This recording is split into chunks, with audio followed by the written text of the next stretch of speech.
अस्सलाम वालेकुम फ्रेंड्स, क्या हाल है। आई होप के सब अच्छे होंगे और बहुत अच्छे से अपना और अपने प्लांट्स का ख्याल भी रख रहे होंगे। तो हमारे यहाँ तो वैसे भी पहले सितंबर में तकरीबन गर्मी ज़्यादा रही है और अब 4-5 दिन से मुसलसल बारिश हो रही है, तो जिसकी वजह से मेरे अक्सर जो मैंने पॉटिंग सॉइल डाली है, ये आपको नज़र आ रही होगी कि काफ़ी सारे प्लांटर्स में मिट्टी काफ़ी गीली है। तो आज मैं आपके साथ शेयर करूंगी सिर्फ डहलिया प्लांट्स की सीडलिंग। ये मैंने अपने घर के जो मैंने सीड्स जमा किए हुए थे, ये मैं आपको दिखाती हूँ। ये देखें, ये मेरे डहलिया के सीड्स हैं जो मैंने अपने घर से खुद से अपने गार्डन में से सेव किए थे।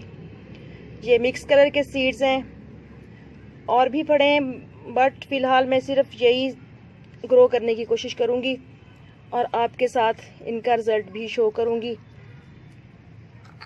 सीड ज़्यादा हैं और स्पेस कम है, क्योंकि सीडलिंग के लिए ये ज़रूरी होता है कि कोई भी सीड एक दूसरे के साथ टच ना कर रहा हो।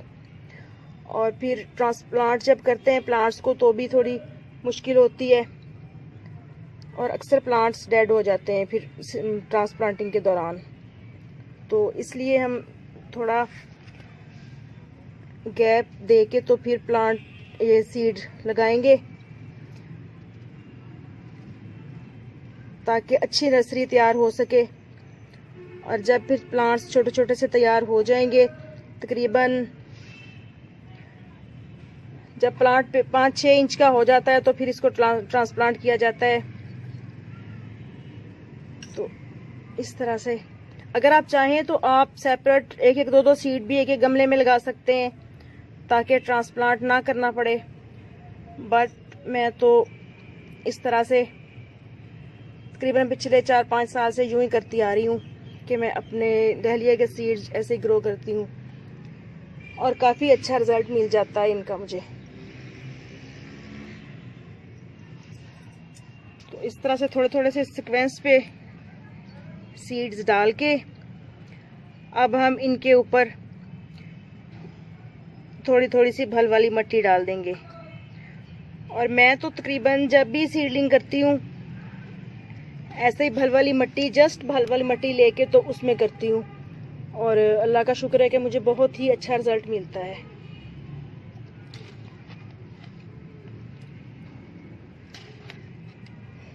बहुत ज़्यादा हैवी लेयर नहीं करनी इसके ऊपर, क्योंकि फिर जो बेबी प्लांट्स निकलते हैं उनको थोड़ी मुश्किल होती है। तो बिल्कुल हल्की हल्की सी लेयर कर देनी है मिट्टी की, ताकि परिंदों वगैरह से भी महफूज रह सकें सीड्स और इनको जर्मिनेशन में भी कुछ ज़्यादा मुश्किल ना हो।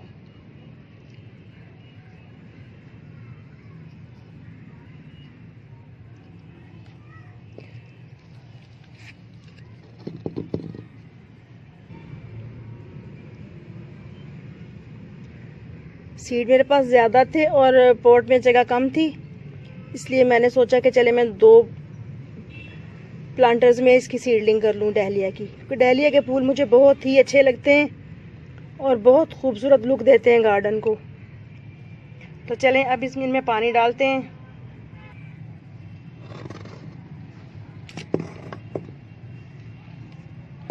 इस तरह से ये दोनों पॉट हमारे डहलिया की सीडलिंग हो गई है। इनमें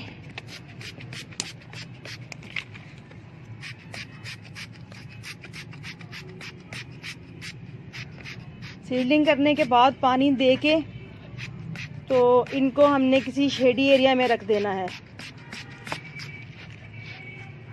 ऊपर से कवर करने की ज़रूरत नहीं है, बस बारिश वगैरह से बचानी होती है सीडलिंग।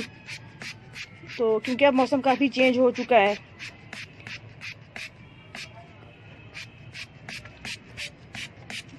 ये इंशाल्लाह तीसरे दिन के बाद ये निकल आते हैं छोटे छोटे से प्लांट्स। तो फिर मैं आपके साथ शेयर करती हूँ।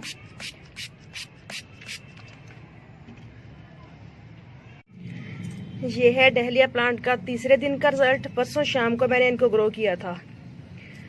तो ये देखें 1 2 3 4 और 5 प्लांट इसमें से निकल रहे हैं छोटे छोटे से, और एक ये वाला कोशिश कर रहा है निकलने की।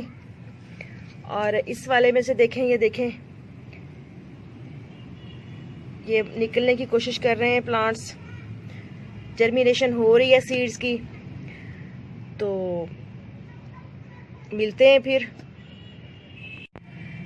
ये है डहलिया सीडलिंग का 5वें दिन का रिजल्ट। तो देखिए माशाल्लाह इस वाले पॉट में हाफ पोर्शन में तो बहुत अच्छे से सीडलिंग स्टार्ट हो चुकी है और प्लांट्स अपना दीदार करवा रहे हैं छोटे छोटे से प्यारे प्यारे से। और इस साइड पे अभी ये देखें मट्टी ऊपर को उठ रही है, तो आई थिंक कि इसमें से भी जर्मिनेशन हो जाएगी सीड्स की। और इस वाले पॉट में ये देखें 1 2 3 4 5 6 7 प्लांट इसमें से भी निकल चुके हैं। तो मज़ीद फिर थोड़े से प्लांट बड़े होते हैं, फिर आपको दिखाती हूँ। जी तो फ्रेंड्स, ये है मेरे डहलिया की सीडलिंग का 7वें दिन का रिजल्ट। ये देखिए माशाल्लाह ये प्लांट्स तकरीबन 3-3 इंच के हो गए हैं। और ये देखें छोटे छोटे से लीव्स आगे से मज़ीद निकलना शुरू हो रहे हैं इनके, ये देखें। तो इस तरह से आसानी से हम अपने घर में डहलिया की सीडलिंग कर सकते हैं। और मैंने एक और भी पॉट में सीडलिंग करके रखी हुई है, वो मैंने परसों की है। तो चेक करते हैं उसको भी कि उसकी ग्रोथ शुरू हुई है कि नहीं प्लांट्स की। ये देखें अभी भी निकल रहे हैं, ये देखें ये निकल रहा है प्लांट, और एक इस साइड से निकल रहा है, ये देखिए इधर से। और एक ये वाला प्लांट निकल रहा है नीचे से छोटा। तो चलें मैं आपको जो तीसरा पॉट ग्रो करके रखा है वो भी दिखाती हूँ। मज़ीद भी मैंने काफ़ी सारी सीडलिंग की हुई है। और ये कॉस्मोस के सीड लगाए थे, ये इधर होली होक के। और इस तरह से इन सारे गमलों में ये देखें सीडलिंग करके रखी हुई है जो कि अच्छे से निकल रही है। ये देखें ये वाला पॉट मैंने मज़ीद ग्रो किया था, एक डहलिया के सीड लगाए थे मैंने इसमें। तो ये देखें ये छोटे छोटे से प्लांट्स सीड्स में से निकलने की कोशिश कर रहे हैं, क्योंकि ये अभी परसों शाम को मैंने ग्रो किया था। तो मिलते हैं ज़रा फिर मज़ीद बड़े हो जाए प्लांट 15 दिन के बाद। ये देखिए माशाल्लाह इस तरह से मेरे डहलिया की सीडलिंग का रिज़ल्ट है। अब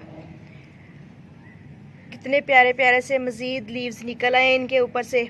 और तकरीबन जो प्लांट्स हैं वो 5-6 इंच के हो चुके हैं।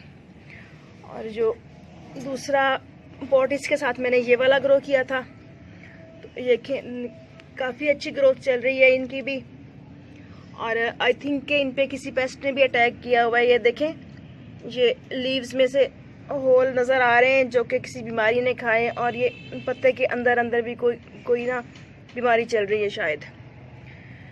तो उसके बाद जो मैंने पॉट ग्रो किया था डहलिया का वो ये है, और इसकी ग्रोथ अच्छी है, शुरू हो चुकी है। लेकिन ये देखें माशाल्लाह न्यू लीव्स भी निकाले हुए हैं, और ये पेस्ट का अटैक भी है। जो लीव्स के अंदर अंदर बीमारी चलती है ना, वो लगी हुई है इन प्लांट्स को। तो इनके ऊपर मैंने इसके लिए स्प्रे किया है अमीडाक्लोप्राइड का, क्योंकि तादाद में है। और ये कॉस्मोस है, तो इसके भी ये देखें ये लीव्स ख़राब हो रहे हैं। आई थिंक कि जो पहले वाले लीव्स हैं इनको उतार देना चाहिए इस तरह से। और मज़ीद ये मेरी सीडलिंग पड़ी है, डॉग फ्लावर्स की पड़ी है, डॉल्फिनिया की है, कैलेंड्यूला, ये मैरीगोल्ड के हैं। और इसके अलावा ये देखें ये भी डहलिया के फ्लावर्स पड़े थे मेरे पास, तो मुझे लग रहा था कि इनमें शायद ही कोई सीड हों। तो बिल्कुल बारीक बारीक से थे। ये एक पौधा तो ख़त्म हो गया, बट बाकी अच्छे चल रहे हैं। तो इसमें से ये मुझे उम्मीद नहीं थी कि इसमें से प्लांट्स निकलेंगे, लेकिन फिर भी मैंने वो फूल तोड़ के मिट्टी पे डाल दिए। तो माशाल्लाह से ये देखें 4-5 प्लांट बन चुके हैं। और इसके अलावा भी मैं आपको दिखाऊं तो मैंने डहलिया की सीडलिंग इस तरह से की थी कुछ, ये देखें क्योंकि वो वाली सीडलिंग करने के बाद जो मैंने सबसे स्टार्ट में सीड सेव करके रखे थे वो मुझे बाद में मिले, तो उनको फिर मैंने वेस्ट करना मुनासिब नहीं समझा। क्योंकि ये जो फ्लावर्स हैं डहलिया के, ये एक तो देखने में बहुत ही खूबसूरत लगते हैं, दूसरा अगर हम एक प्लांट भी नर्सरी से परचेज़ करते हैं तो तकरीबन 70-80 रुपए का वो एक पॉट छोटा सा मिलता है 8 इंच का, और जस्ट सिंगल पेटल का एक प्लांट होता है उसमें। तो क्यों ना हम अगर एक प्लांट लेते हैं तो उसी साल उसके सीड सेव करें कुछ ना कुछ। तो इस तरह अपने घर में बहुत सारी नर्सरी तैयार करके तो हम इतने सारे ढेरों प्लांट्स बना सकते हैं उन्हीं 70 रुपए में से। तो इस तरह से मैंने ये सीडलिंग तैयार की है। और ये जो मैंने लगाई है, ये जो कनाली नहीं होती परात की तरह से, तो उसमें मैंने ये सीडलिंग की हुई है। तो माशाल्लाह देखें, ये दूसरा लीव्स आना शुरू हो गया है और अच्छी ग्रोथ चल रही है इस वाली सीडलिंग की मेरी। ये वाले मैंने हॉलीहॉक्स के रखे हुए हैं। और एक और चीज़ दिखाऊं मैं कि जो मैंने ये सीड ग्रो किए थे ना, उनके मैंने ये देखें, ये जो पत्तियां सी निकलती हैं, डहलिया की पत्तियां निकलती हैं ना जब हम सीड कलेक्ट कर लेते हैं, तो उनको मैंने फूंक मार के यूं तो इस गमले में डाला था। तो ये देखें, यहाँ से 1 2 3 4 5 और 6 प्लांट निकल आए हैं। तो इस तरह से हम थोड़ी सी मेहनत करके ढेरों प्लांट बना सकते हैं अपने घर में, और समर सीज़न के लिए बहुत ही खूबसूरत तरीके से हम अपना गार्डन तैयार कर सकते हैं। तो वैसे मैं अगर चाहूँ तो इन प्लांट्स को मैं अब ट्रांसप्लांट कर सकती हूँ, ये इस काबिल हैं, क्योंकि ये जो सीड में से लीव्स निकले थे ये वाले वो हैं, और 4 पत्ते इसने मज़ीद निकाल लिए हैं। लेकिन फ़िलहाल मैं इनको ट्रांसप्लांट नहीं कर रही, क्योंकि 1 वीक तक मैं मज़ीद इन्हीं पॉट्स में रखूँगी इनको, और तकरीबन 1 हफ्ते के बाद दोबारा फिर मैं इनको ट्रांसप्लांट करूँगी। तो फिर आपके साथ शेयर भी करूँगी इंशाल्लाह। तो इजाज़त दीजिए, और इस तरह से थोड़ी सी केयर के साथ आप अपने घर में अपने घर से तैयार की हुई जो सीड है, कलेक्ट किए हुए सीड्स, उनको आप ग्रो करके बहुत ही आसानी से ढेरों प्लांट्स पा सकते हैं। तो ओके फ्रेंड्स, इजाज़त दीजिए, फिर मिलेंगे नेक्स्ट वीडियो में नेक्स्ट टॉपिक के साथ। अल्लाह हाफिज़।